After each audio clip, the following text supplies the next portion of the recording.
movie, show, game, and music.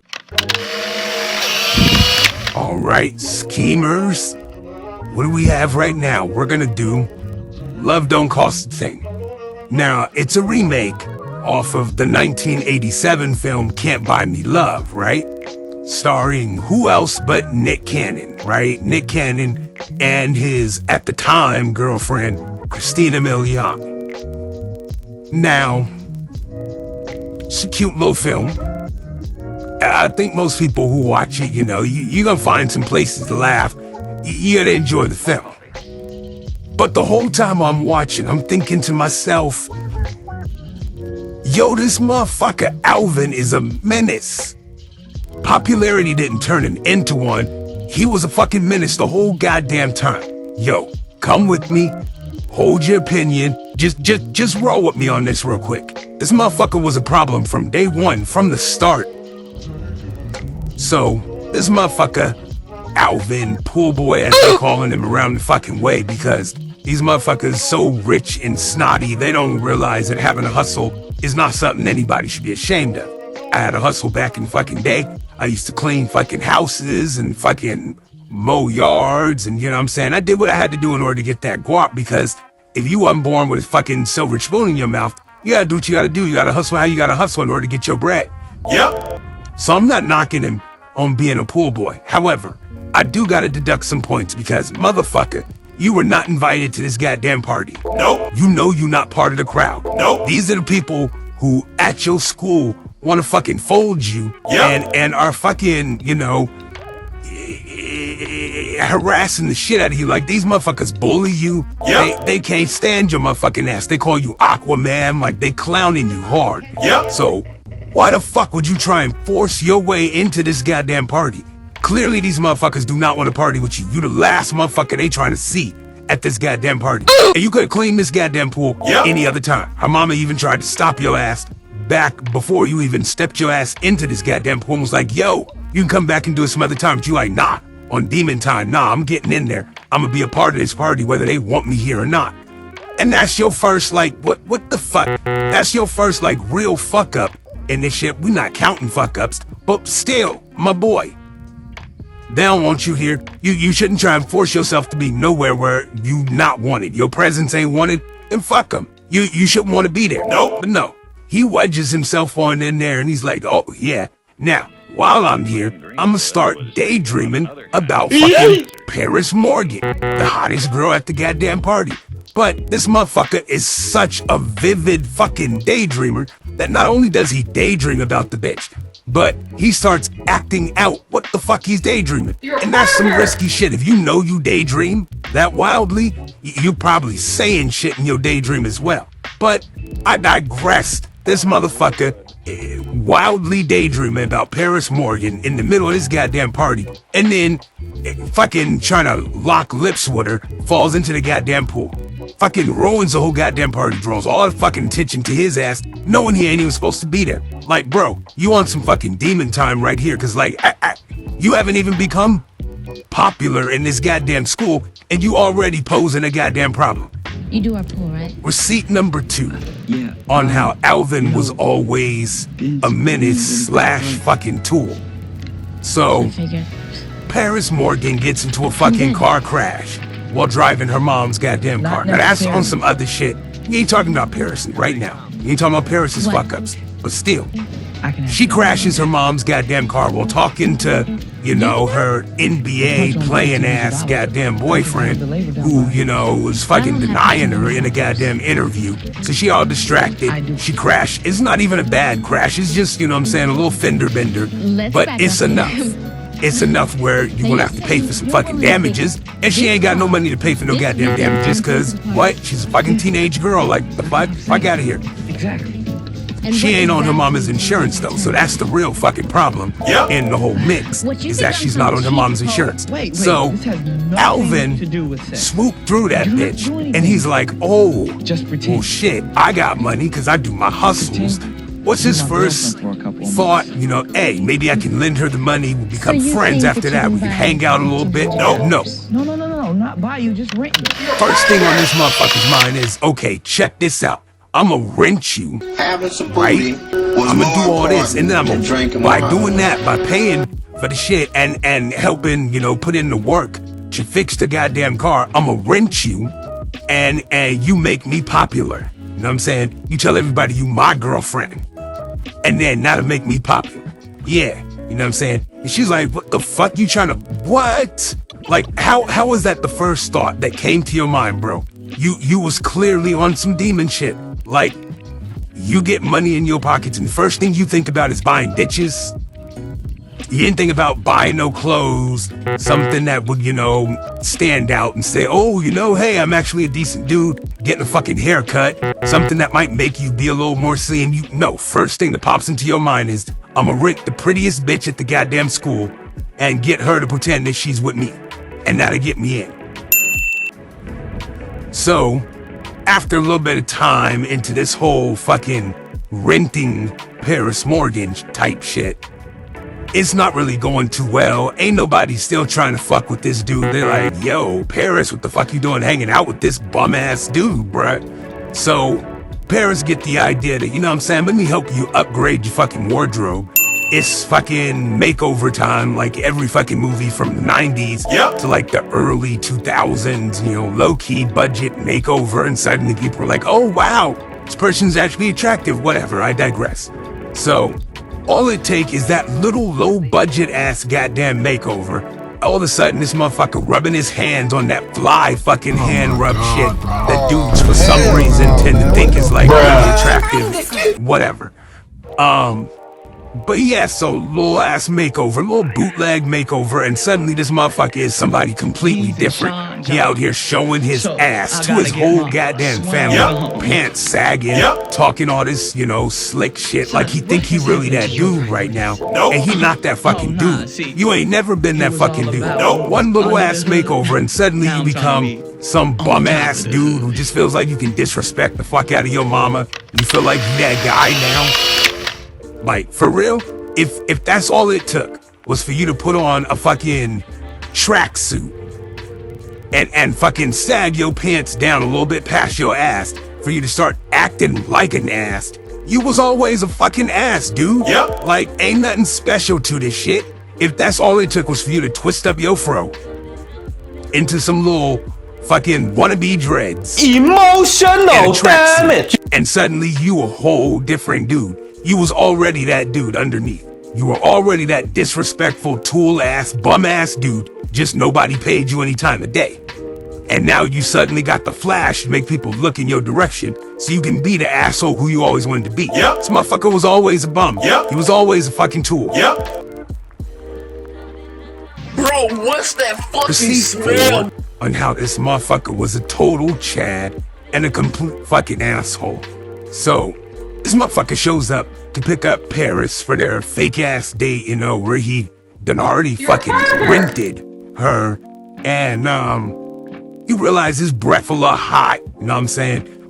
What does he have to fucking, try and change the flavor that he's breathing out? He got that little throwback way back to the fucking 80s type fucking throat spray type shit. Like, bruh, who the fuck even still has that? Your options nowadays is fucking gum, Tic Tac, a fucking mint, brush your goddamn teeth. Who the fuck has the goddamn spray? No one is spraying the fucking spray. Nope. And if you are spraying the fucking spray, you're not spraying the fucking spray from a goddamn distance. You got that shit like pressed to your goddamn mouth. It ain't a distance fucking spray, but whatever. He doing what the fuck he doing. He spray that shit, get that shit all up in his fucking eyes, and then he commences with fucking molesting the shit out of Paris's goddamn mama. Like, what the fuck? You can't see, that don't mean you fucking bro. You over here reaching and grabbing and honking titties and shit. Like, even if that was fucking Paris, what the fuck makes you think you get to reach forward and grab some titty?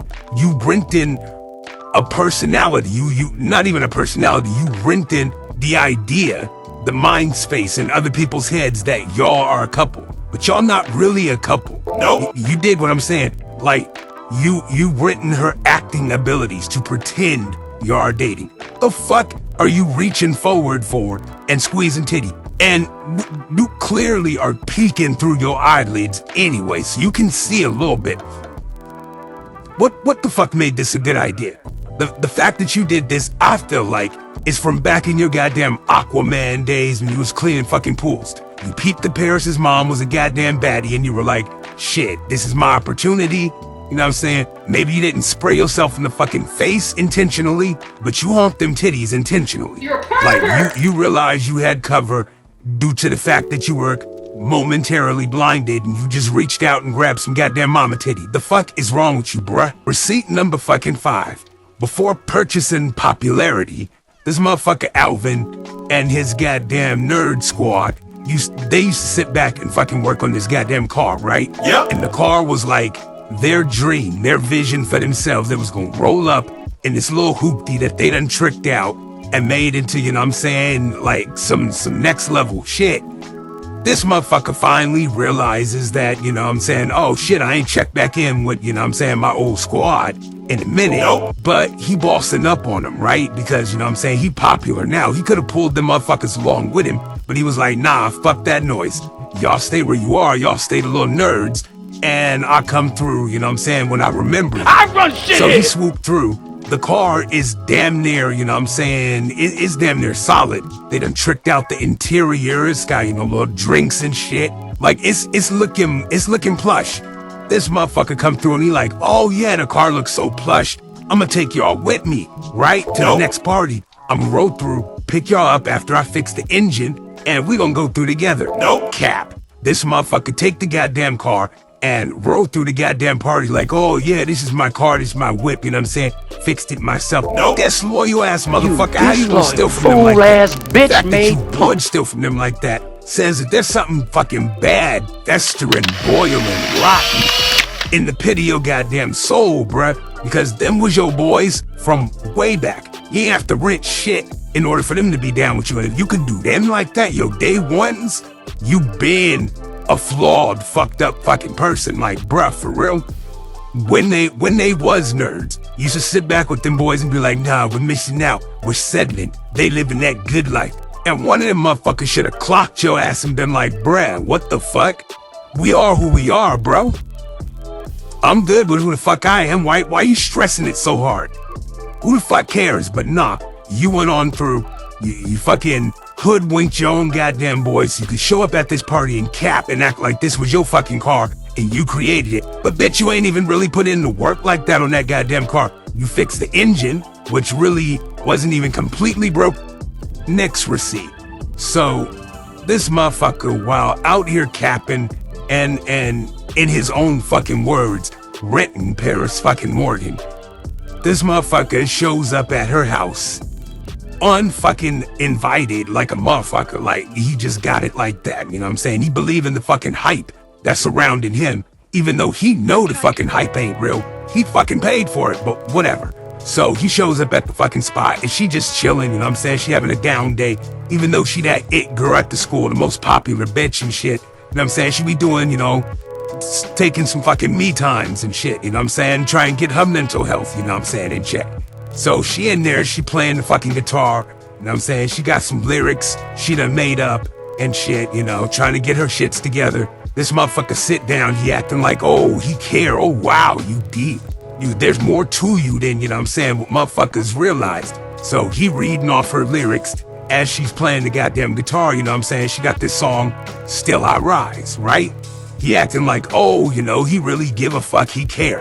But then, flash the fuck forward, fucking senior ditch day, this motherfucker has zero riz, always has had zero fucking riz. He ain't got no kind of fucking personality underneath himself. Nope. All he has ever been is a fucking shell of a fucking desire to be fucking popular. That's it. There's nothing else to it. There's no layers to this motherfucker. He ain't a deep person. He ain't a sweetheart. He ain't none of that. This motherfucker get a girl back to the fucking, you know, this little cave and shit after him and Paris done, you know, fake broke up. He doing his own thing, lottie-dottie. You get this girl back there. He got zero riz, zero conversation. He got nothing to offer her. And she want to know something deeper, you know what I'm saying? Like, tell me something that lets me know that you really give a fuck about me. What does this man do? He pulls the only deep thing that he has in his fucking memory bank, and that's the fucking song that Paris Morgan played for him in her goddamn bedroom, Still I Rise. He tried to pass that shit off as his own, telling her, oh yeah, I made that song about you and me, you know what I'm saying? Because, you know, other people, you know, they out there trying to like keep us down, but you know, together we will rise. Like, what the fuck? The fact that, you know what I'm saying, you spent all them years as a fucking nerd, wishing and hoping that somebody would pay attention to you, that you could be popular, that people would care. And really, you ain't had no personality. You had nothing to offer anybody who might have wanted to fucking hang with you, who might have wanted to think you were cool. Even if the popular kids wanted to give you a fucking shot, you had nothing. You had no personality. You had nothing. Nope. Move now. Bruh, this fucking basketball confession bullshit, I promise you, is like legit one of the worst sins this fucking movie committed. Yep. This motherfucker, Alvin, shows up at the goddamn basketball game, right? Now, his boys are getting folded because they're sitting, you know, in this section that the fucking basketball team deems to be their fucking lucky seats or whatever. So this motherfucker comes down the aisle and he's like, you know, talking that shit, you know what I'm saying? He's like, hey, you know, hey, you guys want to, you know, beat somebody up? Well, come on, beat me up then. You can't beat me up worse than I've been beating up myself. And he starts naming off just like normal human fucking things to make it seem like, you know what I'm saying, he done learned his fucking lesson. Oh yeah, you know, I've been beating myself up trying to impress you guys. For what? You know, why do I need to impress you guys? I like drinking coffee with foam. I like listening to Michael Jackson's Bad album. Who the fuck don't like these things? Alvin, like, shut the fuck up. The whole fucking confession shit is just whack. I'm sorry. It in no way humanizes this motherfucker. If anything, it makes him seem like even more of a goddamn child. Like, bruh, shut the fuck up. During the goddamn basketball game, don't nobody want to hear this bullshit, Alvin. We also don't have $1,500 to rent the pretty girl. No. But you did. Shut the fuck up, okay? You not humble. You're not down to earth. You're not like us. You different. And not built different. You just built nice.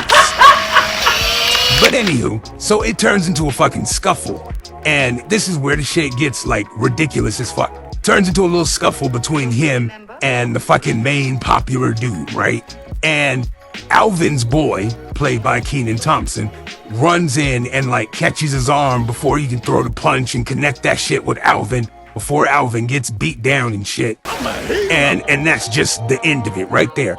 Like, this motherfucker is not on the basketball team. He's not the captain of the basketball team. He doesn't have a whole squad full of boys like standing right there behind him. Like, keep it a motherfucking stack. And that's what we do on this goddamn channel. If this shit would have happened anywhere in the fucking real world, the second Alvin's boy jumped into this situation and put paws on the fucking popular dude, the popular dude's boys would have jumped into, because it was 1v1, and then you done added people to the mix, so other people gonna get added to the mix. Alvin would have got fucked up that day, and so would his goddamn nerd squad. But the fact that he tried to do this little fake ass I'm humble shit and have his boys who he been mistreating back him up is just, it just shows even worse that he's a fucked up person. The icing on top of the shit cake that is Alvin's fucking personality and the way he was fucking depicted in this goddamn film is the fact that at the end of this bitch, he ends up with the hot chick. He ends up with fucking Paris Morgan. And, you know, she runs to him and they lock lips and shit. In no way did he do even a monicum of fucking things that signify that he deserves to have this good fucking happy ending. Like, Paris, from the moment we're introduced to Paris Morgan, she seemed like a real chill, laid-back, decent person. Even when he was Aquaman pool boy breaking into the goddamn party and shit, falling in the fucking pool, she took up for him. She was like, hey, if he's in the fucking pool, he's in the pool for a goddamn reason. You know what I'm saying? Back up off of him. When they started, you know, the whole little fake-ass relationship, and nobody was feeling him still, she was right there holding him down like, nah, fuck that, leave him alone. You know what I'm saying? Step off, back off, this is my dude, he's rolling with me, mind your business. When the bitches was talking shit, when the dudes was talking shit, she held him the fuck down. Gave this man a motherfucking makeover. Now, I'm pretty sure that makeover wasn't cheap, because, like, let's be clear, Aquaman didn't have shit in his wardrobe that was even halfway fucking decent. So she hooks him up on the goddamn drip, get him straight, fix his goddamn hair and shit, you know what I'm saying? Make him look presentable. Only to get fucking, played with by this motherfucker. But all along the way, she always been good to this dude. What did she get in return? All this man thought about her before in his Aquaman days was sexual shit. Like, oh, what can I get from her? Let me daydream about making out with her. Let me daydream about, what it would be like if she was mine.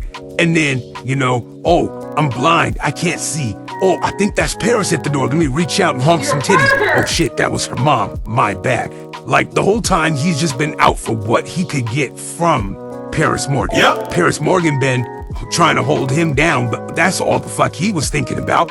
First chance he got, he tried to trade up and move on to something else Yep. to see what he could get from that, because he realized he wasn't gonna get nothing from Paris, because Paris wasn't just some fake ass goddamn popular bitch. There was more to her. She had layers. She had depth. She had a personality. He ain't had none of that.